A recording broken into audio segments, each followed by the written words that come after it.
Olá, esta é a 13ª aula para os alunos do segundo ano do ensino médio. Nós vamos fazer os 3 últimos exercícios daquela lista preparatória que eu postei para vocês no grupo, né?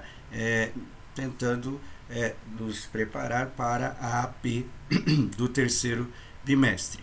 Hoje nós vamos fazer 3 exercícios, 2 do Enem e o último da FUVEST, que esse tema de análise combinatória não costuma cair na ETEC.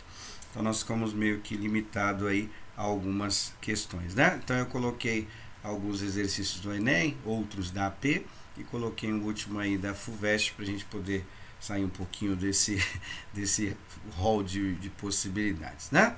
Então o primeiro deles será esse daqui, o Enem 2010, ou o exercício 10 Enem 2017. A figura ilustra uma partida de campo minado. O jogo é presente em praticamente todo computador pessoal. Computador pessoal, computador comum, né? Também tem alguns notebooks. 4 quadrados em um tabuleiro de 16 por 16, esse é o total, né? 16 por 16, 16 linhas, 16 colunas, podemos pensar em matriz também, né? Foram abertos e os números em suas faces indicam quantos dos seus 8 vizinhos contém minas a serem evitadas, né? Porque o objetivo do jogo, como chama campo minado, é você abrir o maior número de quadrados sem pisar em bombas, né? O número 40 no canto inferior direito é o número total de minas no tabuleiro, cujas posições foram escolhidas ao acaso de forma uniforme antes de se abrir qualquer quadrado, né? Então aqui está um print aí da tela do jogo, né? Aí só para explicar, para quem nunca jogou campo minado, eu acho meio difícil, mas vamos lá, né? Então aqueles que estão destacados, o 1, o 2, o 3 e o 4, são quadrados que foram abertos, foram clicados, e aí ele mostra em torno desse quadrado, em volta desse quadrado, por exemplo, do 2 ali, né? Em volta dele você tem 2 bombas, né? É isso que está indicado aí. Então, clicando lá no 1, né? Que abriu ali, em volta dele, que ele falou, os 8 vizinhos tem uma bomba e assim sucessivamente, tá? Então tem lá alguns pontos marcados embaixo, P, Q, R, S e T, né? Que a gente vai analisar para fazer alguma coisa que ele pede aqui. Ó, em sua próxima jogada, o jogador deve escolher dentre os quadrados marcados pelas letras que eu já falei aí, né? P, Q, R, S e T, para abrir, sendo que deve escolher aquele com a menor probabilidade de conter uma mina, né? Então ali do lado, né, tá vendo que embaixo desses que foram abertos ele marcou algumas letras, tá? Com exceção do R, que não tem informação nenhuma, então a gente vai fazer de uma outra maneira. Mas os outros, ele indicou o número de minas que tem nos quadrados, nos 8 quadradinhos vizinhos, né? O jogador deve abrir o quadrado marcado com a letra e tá lá as alternativas. Bom, então esse exercício aqui nós vamos dividir em 2 partes. Então eu coloquei de novo a situação que ele colocou lá, né? O 40 é o número total de minas que tem no tabuleiro inteiro do jogo. E aí a gente precisa analisar, né, a situação em que o menor risco, né, a menor probabilidade de clicar em uma dessas letras e ter bombas, tá? Bom, então vamos lá.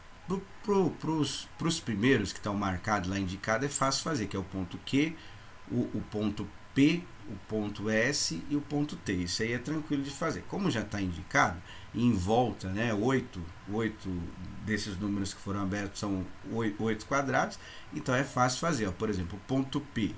O ponto P, ele tem 2 no total de 8. Circulei lá a área lá para vocês verem, né? Então ali ele fala que em volta tem 2, né? 2 no total de 8. Então, 2 chances no total de 8. Para os outros pontos é fácil fazer, né? Então eu vou deixar só indicado, e aí vocês vão fazer para o ponto Q, né? É só ver ali, né? Para o ponto S e para o ponto T. O ideal aí, eu sei que, por exemplo, 2 e 8 dá para simplificar, né? Mas como a gente vai ter que comparar, então, porque nessa primeira parte do exercício todos vão ficar sobre 8. Como a gente tem que analisar qual é o menor risco, a menor chance de ter uma mina, então é melhor deixar as frações com todos os denominadores iguais, que aí você vai conseguir comparar sem muita dificuldade, né? Então daí você vai extrair qual é a menor probabilidade. Aí nós vamos fazer a segunda parte, que a segunda parte envolve o ponto R, né? Que ele marcou ali, o quadradinho R, tá? Então nós vamos ver o número total de bombas que pode ter pelo número de quadrados, né? Então aí já vai ficar um pouquinho mais difícil, porque a gente não tem nenhuma informação naquele ponto R. Então o que nós vamos fazer? Nós vamos colocar pelo total, tá? Pelo total de quadrados do jogo. Deixa eu me atrapalhar. Total de quadrados do jogo. Então o que você vai fazer aqui? Você vai fazer 16 por 16, porque no começo do jogo ele falou lá, né? Ele falou que compõe 16 por 16. Então faz 16 vezes 16, aí você consegue calcular o número total de quadrados que tem no tabuleiro. Como algumas partes do jogo aí, da probabilidade nós já calculamos, eu vou circular aqui, ó, no desenho, essa daqui que é do ponto Q, essa do ponto S e essa do ponto T, nós já calculamos, então não vamos fazer de novo, porque senão vai calcular duas vezes a mesma coisa, né? Então nós vamos tirar esses quadrados que já foram calculados aí, né? Então são 9 vezes 4, 9 vezes 4 dá 36, não é isso? Então nós vamos fazer o total menos o 36 quadrados que compõe ali, tá? Fazendo isso daí vai sobrar o número total de quadrados para a gente poder calcular aquele ponto R. Essa informação você vai colocar no denominador da fração. Então vai sobrar uma quantidade de quadrados aí, tá? Calcula o total menos esses 36. E aí nós vamos fazer a mesma coisa agora para calcular o numerador, que tem a ver com as bombas, né? Então no jogo o total é 40, nós vamos tirar as bombas que compõem nessa parte do jogo aí, que são 40, né? Menos 2, que está lá em volta daquela área ao redor do ponto P, 1, que é do ponto Q, 4, que é do ponto S, né? E 3, que é do ponto T. Então nós vamos tirar. Se quiser somar tudo aí, eu montei o passo a passo só para poder compreender, né, esta ideia, tá? Então aí você vai fazer essa parte, o número que sobrar aí de bombas, você vai colocar na parte de cima, dividido pelos restantes de quadrados que tem aí no jogo, tá? Aí depois aqui, como o denominador obviamente vai ficar um número que não é por 8, né? Então você vai ter que comparar as duas frações. Então você divide os dois números, vai dar um número decimal. Esse número decimal você consegue transformar em uma porcentagem. Por exemplo, se der a divisão de dois números der 0,10, 0,10 é equivalente a 10%, né? É bom colocar até aí porcentagem para poder analisar direitinho, tá? Mas a escrita decimal você já consegue saber qual número que é, tá? Então desses números você vai ter que pôr o menor, certo? A menor probabilidade, menor risco. Bom, agora o próximo exercício, Enem 2016. Para cadastrar-se em um site, uma pessoa precisa escolher em uma senha composta por 4 caracteres, sendo 2 algarismos, ou seja, 2 números, e 2 letras. As letras podem ser maiúsculas ou minúsculas. As letras e os algarismos podem estar em qualquer posição. Então isso é uma informação importante, porque ele pode colocar, por exemplo, A maiúsculo, A minúsculo, né? E 2 números, lá 1, 2. Ele pode colocar 1, A maiúsculo e A minúsculo, e depois o 2 de novo. Então ele pode trocar as posições das letras, tá? Que isso aí já modifica um pouco as combinações. Essa pessoa sabe que o alfabeto é composto por 26 letras e que uma letra maiúscula difere da letra minúscula, ou seja, A maiúsculo e A minúsculo é diferente. Então aí vai ser o dobro, né? O dobro de 26 letras vai ser o que? Vai ser 52 letras, tá? Isso é informação muito importante. Aí ele quer saber o que? O número total de senhas possíveis para o cadastramento, obedecendo o que ele acabou de falar aí, né? Então nós vamos, o ideal aqui, fazer esse exercício, é eliminando as alternativas para a gente não ter muita dificuldade, né, para fazer. E repara que as alternativas estão, ele não colocou o número total, né, o fator numérico, ele colocou em forma de potência. Então a gente vai trabalhar com essa ideia também, tá? Então são quatro caracteres, eu vou colocar pelo método traço, a gente vai analisando. Então são 2 letras e 2 números primeiro, né? Então os números 0 a 9 são 10 possibilidades, né? Então eu comecei colocando 2 números e 2 letras primeiro. Então vai ficar desta maneira aí, tá? Repara que aí a gente tem que usar o princípio multiplicativo de contagem, só que você não vai transformar isso para número, senão vai dar trabalho para você fazer marcar a alternativa, né? Então você aplica a ideia de potência. 10 vezes 10 eu posso escrever 10 elevado a que potência. 52 vezes 52 eu posso escrever 52 elevado a que potência. E só para, eu falei no começo, mas só para recapitular, porque que nós colocamos 52, porque é o dobro, né? Eu posso usar letras maiúsculas e minúsculas. No alfabeto tem 26 letras, maiúsculas e minúsculas o dobro, né? 26 vezes 2 é igual a 52. Fez essa primeira parte, já dá para eliminar algumas alternativas, tá? Agora o que acontece? Nós vamos calcular, porque se fosse só isso, tranquilo, porque ele falou que pode ser as letras de números pode ser em qualquer posição. Então nós vamos analisar essas possibilidades. Então eu coloquei aqui, por exemplo, só indicando os símbolos, ó, eu posso colocar 2 números, uma letra minúscula, aquele L ali é o L minúsculo, tá? Não é o I não, tá? O L, uma letra minúscula e uma letra maiúscula, tá? Então nós vamos analisar de quantas maneiras diferentes a gente pode trocar isso aí entre si, tá? Então o que acontece aí? Porque ele falou que pode ser em qualquer posição. Se tivesse tirado aquela parte, já tinha acabado o exercício. Então, primeiro, nós vamos calcular o número total de combinações que podem ser feitas. Então aí são 4 possibilidades, 4 fatorial, certo? Que é os 4 caracteres.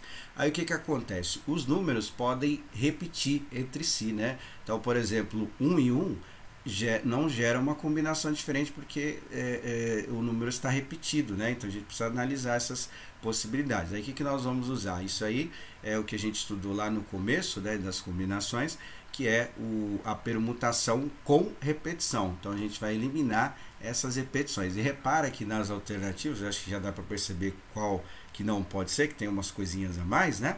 Então nós vamos multiplicar por essas combinações aí. É parecido com aquela última parte que nós fizemos dos números binomiais, né? Então nós vamos analisar as repetições. Então é 4 fatorial, eu não estou considerando repetição nenhuma, agora eu vou dividir para eliminar as repetições, tá?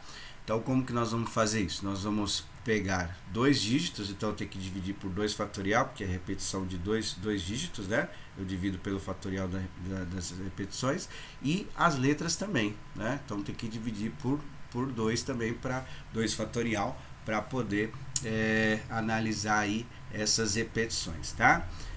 Repara que as alternativas não estão feitos os cálculos, só está indicado, então não transforme os números aí, né? 4 fatorial dividido por 2 fatorial, dividido por 2 fatorial, né? Não calcule isso aí porque vai ficar difícil de você analisar as alternativas, só deixe indicado para ver qual alternativa que é, certo?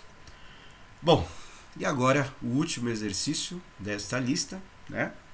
É um exercício da FUVEST. A FUVEST tem essa característica de ter um texto bem pequenininho, mas as interpretações são bem, né, elaboradas, mas eu coloquei isso aí que está próximo do nível do que exige do Enem, né? Então a gente consegue fazer numa boa. Maria deve criar uma senha com 4 dígitos para sua conta bancária.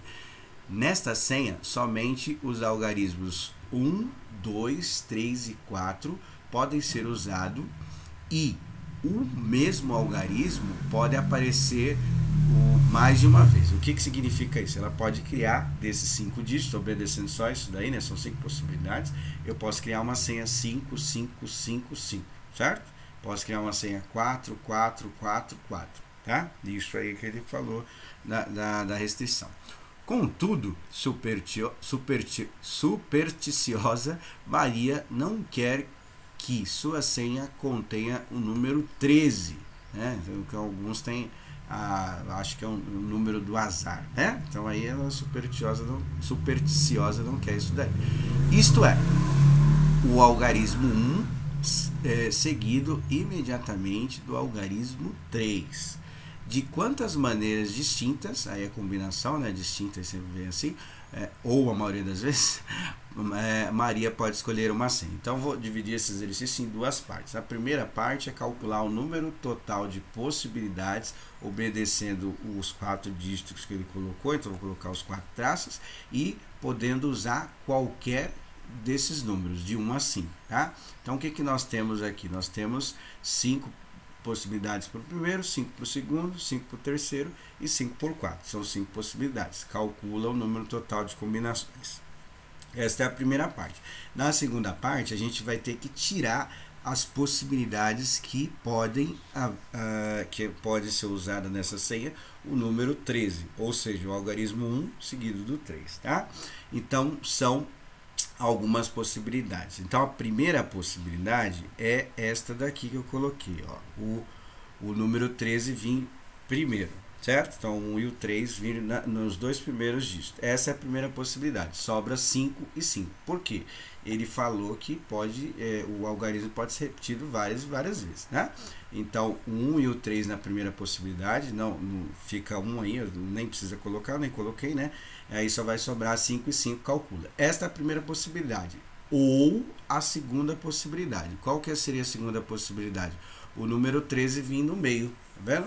Então, esta é uma outra possibilidade, né?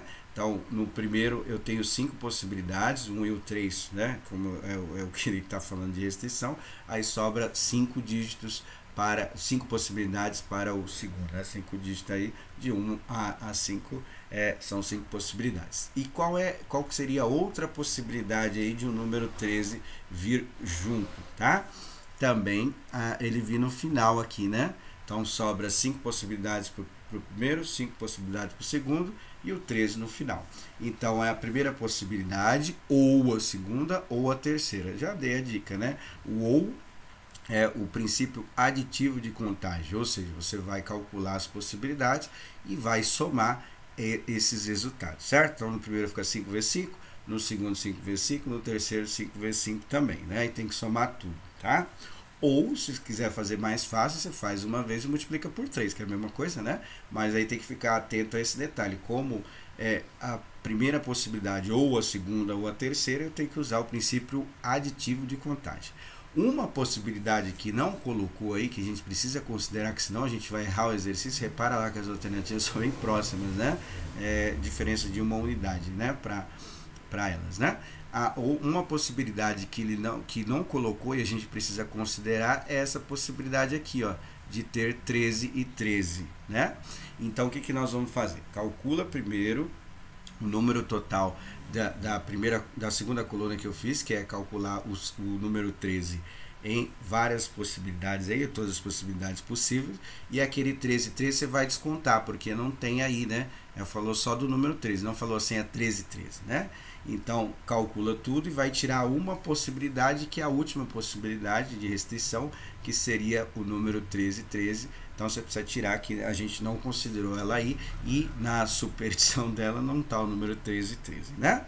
Aí, o que nós vamos fazer? Nós vamos pegar o número total, né, de possibilidades, que é o 5 vezes 5 vezes 5, né? 4 vezes, tá?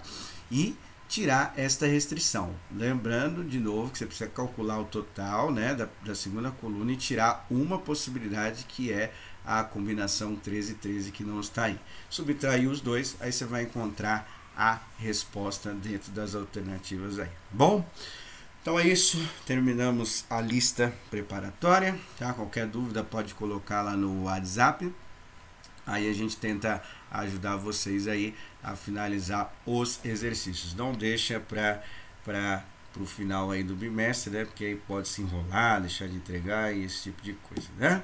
Então é isso. Um abraço a todos. Até!